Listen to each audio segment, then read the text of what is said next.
Hey guys, come on in. I'm gonna get started. So we're gonna do a new segment tonight. I'm gonna call this one the Actors Redemption. So yes, well, last week, so our last segment, we were going over just kind of growing up with directors and stuff. So I had done a segment on Quentin Tarantino. So I was just kind of reminiscing just about the earliest times that I remember Quentin, with like From Dusk Till Dawn, whenever he was a spry young buck, and to see where he's at now, and he's aging, and he's done a ton of films now, and but and we were just kind of comparing, like him to Martin Scorsese and stuff, and you put him and Martin Scorsese together, so that means he's probably got another 20, 25 years worth of fucking films to give us, like Ridley Scott, and a lot of golden age cinema fucking directors, that are still making shit, like fucking Steven Spielberg, Michael Bay, and all those guys, So, anywho, we grow up just the same with these actors and stuff, and we mold, who they become. We go and watch their fucking films, and we buy movie tickets and stuff, and you idolize your favorite actors, and you can. You can point out who you like and stuff pretty easily, So like I was saying with with prior segments and stuff, I just go into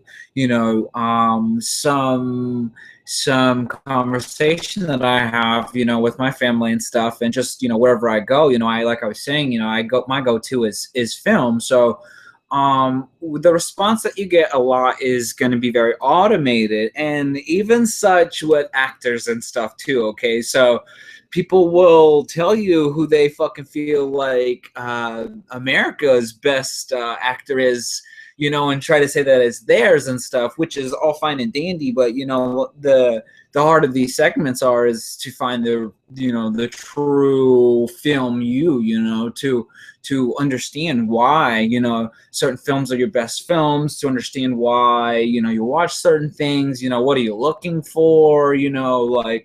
So I try to explore all of these reasons as to, and I feel as though as those all come together to create this taste for really great projects. So a lot of that is due to the actors. So some of the actors that we have grown up with, and for me particularly, like, waited for them to do something like amazing, right? So there are some particular actors, that I've been watching for a very, very long time, and was hoping. And okay, so specific actors who have recently made a redemption, comeback for me.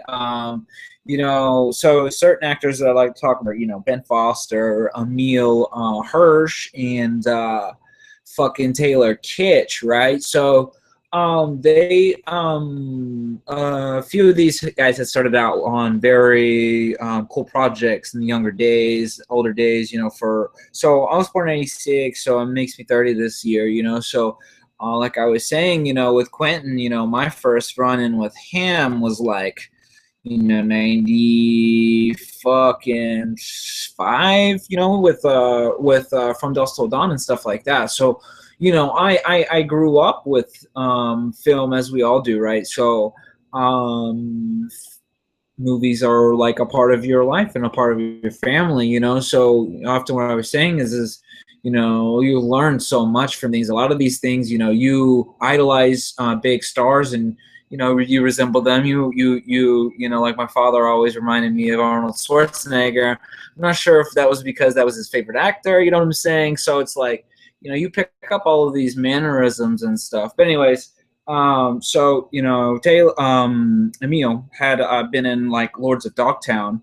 Let me pull his stats real fast. Technology. Cool. So, I mean, he's born in 85, right? So he's right around the same age, like we literally grew up, together in some ways, you know what I'm saying? So, like, the films that I had, started with him in was Lords of Dogtown and of course The Girl Next Door, right? In 2004. So 2004 is the year that I graduated. So, I mean, like, me being a filmmaker, I was very critical of films and went and watched them, and was very involved and am very involved, right? So, one of the big movies that year, for me was of course The Girl Next Door, and that one instantly became a classic. So, I had to know more about this actor, I had to watch more about this actor, right? So eventually he went on to other things, some very, very really cool projects. Imaginary Heroes was a good one. So he was younger in that one, and the fucking lead actress was Sigourney Weaver. Yeah, yeah. Jeff Daniels is in it. So I mean, even from a very young age with Emile, he had been involved with such big projects. So it's like it only seemed as though as most of this shit would be promising. So but then we went on from fucking Lords of Dogtown to Alpha Dog, and for me, Alpha Dog was like, it's almost cringing, right? So there's other films that that we can just fucking do without in this world, and like one of them being that fucking Open Water, and so several others, So let's see, what's the fucking one with James Franco, and he's stuck in the boulder. So some films you never need to fucking see, okay? Like I'm okay with not with I love James. I love most of his films, like Spider-Man 3 sucked, so but that wasn't all James's fault, and or Topher Grace, and but anyways, um yeah, so I mean, certain films we can do without. Fucking Alpha Dog is one of them, right? So for me, it started and began a lot of shit for quite a few actors of mine, that I was like hoping would do really good shit, and then went off and like it's like, you did that film, and so you start exploring other shit for a long time. So, it's really, really funny because I was thinking about it earlier, and even Justin Timberlake redeems himself later on. Let me tell you the film that Justin redeems himself on, and he did a film with Mila Kunis, and it was fucking hilarious. Friends,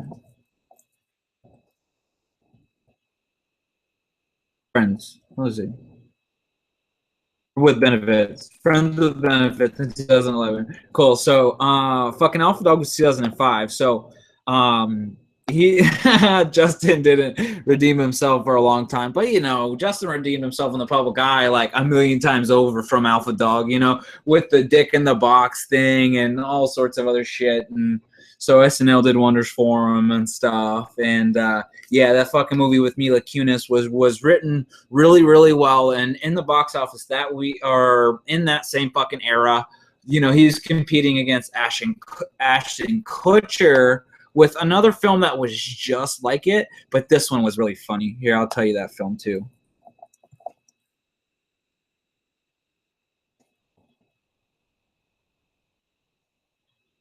No Strings Attached with Natalie Portman. So same year, 2011.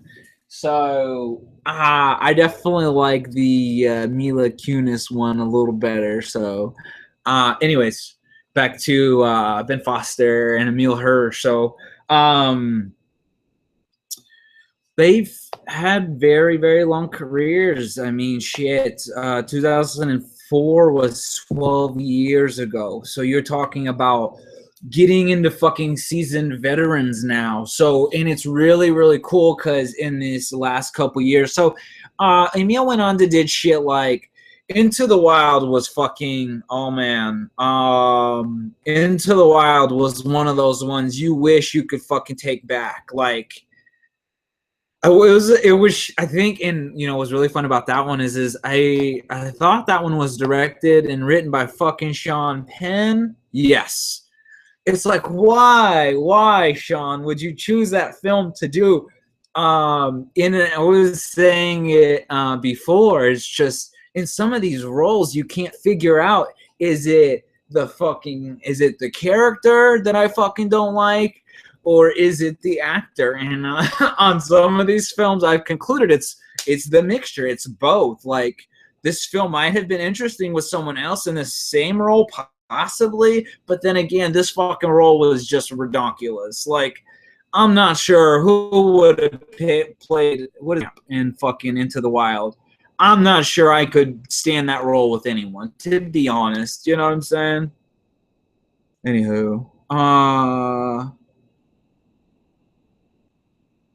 cool. So, I mean, Emile goes on to do better shit. He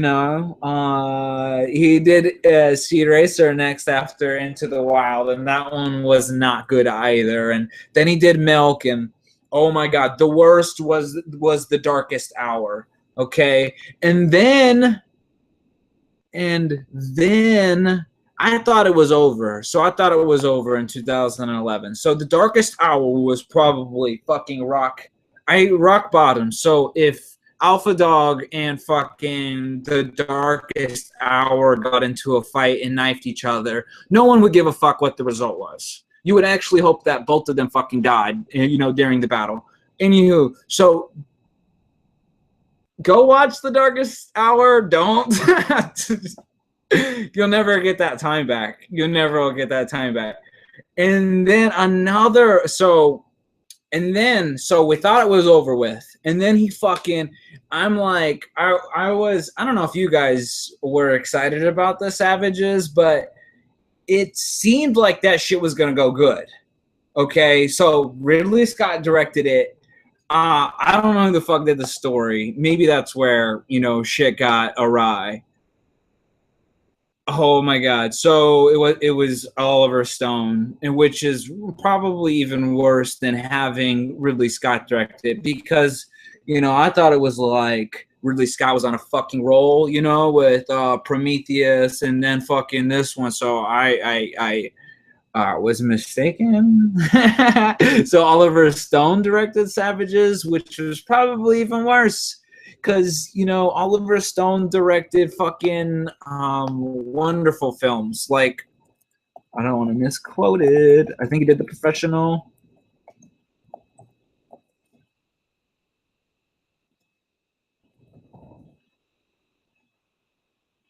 Let me see. So we know he did Natural Born Killers, but... And then he did Platoon. Anywho, so, he's quite a few of these big directors have done some really fucking dumb movies in the past couple years. So there was another one that was like incredibly horrible, and it was with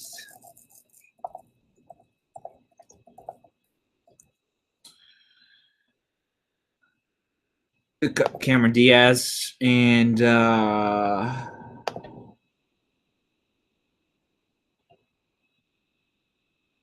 The Counselor. Okay, so The Counselor is another one on this shit list.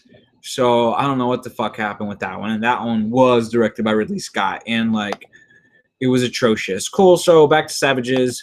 Savages was like, oh man, hopefully there's gonna be a fucking dope role. Emile's gonna be in, and even fucking Taylor was in that one. So I haven't followed Taylor as long as I have Emile. But Taylor was in it also, so it was kind of a double whammy, right? So we'll get into Taylor in just a second. And so yeah, and then he's like some fucking, he has such a small role in The Savages. He's like this information's broker. They come and they fucking hook up with him, and he's a spike riding dude, and he's just like very whatever, and so the role was cool. It was very short. It wasn't like a plus or a fucking negative, you know what I mean? But then the movie was like a fucking wreck. It was atrocious. If I had to sit and watch this whole fucking here. Who's the fucking chick? Oh my goodness. And you're gonna trip whenever you hear the fucking girl. So the fucking female mobster, it's fucking what's her fuck? Salma Hayek. So she's like a fucking mob boss in here. If I had to fucking sit here and watch that fucking video scene where the two idiots are fucking watching through the video, them the Salma Hayek fucking rough up Blake Lively. Oh man, it was atrocious. So I mean, anyways, and then we go on to fucking. Let's talk about the counselor a little bit. The Cameron Diaz fucking crotch scene on the goddamn windshield, like, yeah, I'll never get that fucking time back. It was like negative boner. It's like the start of a vagina, right? So it was so bad, you know. And anyways, cool. So let's get to Taylor.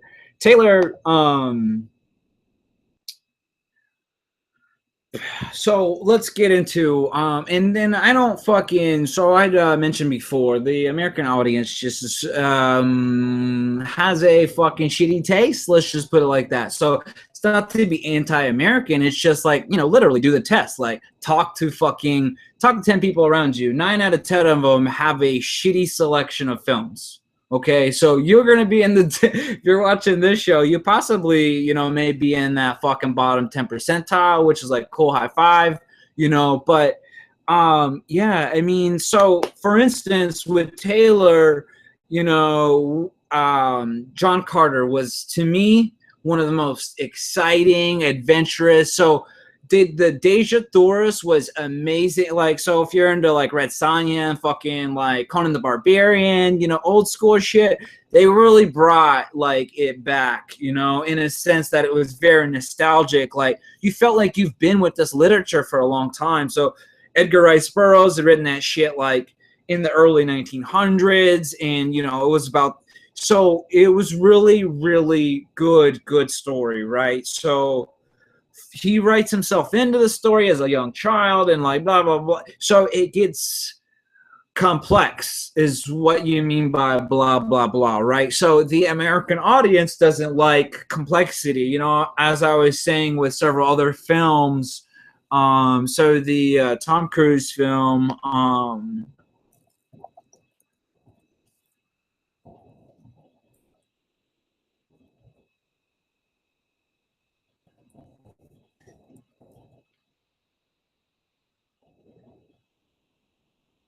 let me see.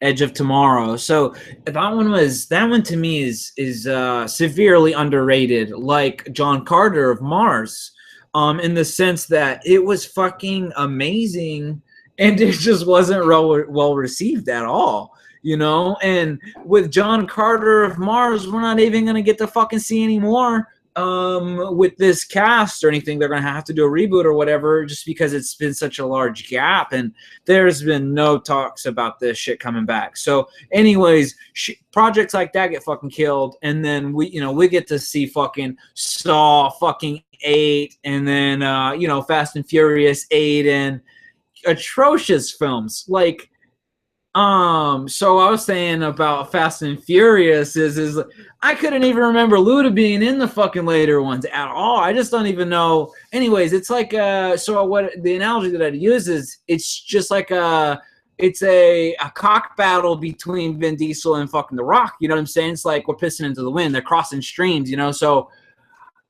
and it's pretty much like pissing into the wind. I mean, because it's not a treat at this point, you know, like those films are not getting better, you know. And then like, anyways, so we get to see more and more and more, you know, those,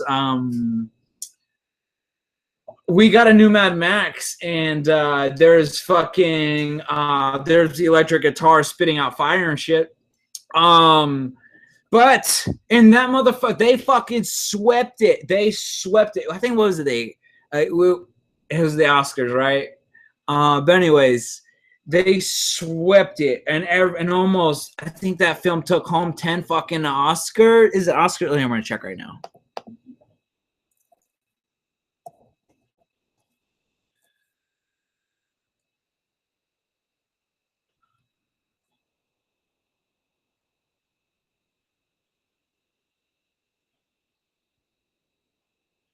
Wins the most 2016 Oscars.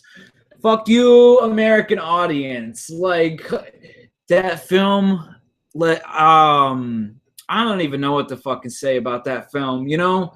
So, anyways, let's get back to Taylor, right? So, Taylor, we don't get to see a fucking John Carter 2, you know what I'm saying? And then he went on to do other shit which salted his career a little bit, you know? So, we didn't really get a whole lot of good movies in between the fucking Savages and the redeeming film. So the redeeming film for most of these motherfuckers is Lone Survivor, right? So if you all watch Lone Survivor, Ben Foster makes it to the bottom, and we'll get into Ben Foster right now too, as I didn't really tell you what his sketchiness is for me. It starts with Alpha Dog.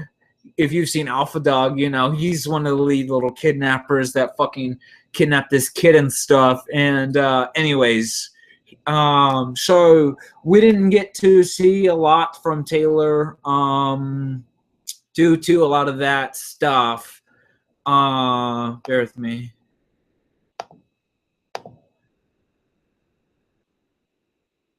Yeah, so he went on to, anyways, Battleship. I really, you know, let's say that it wasn't great because the CGI was a little fucking wonky, but a lot of the concepts were really fucking cool.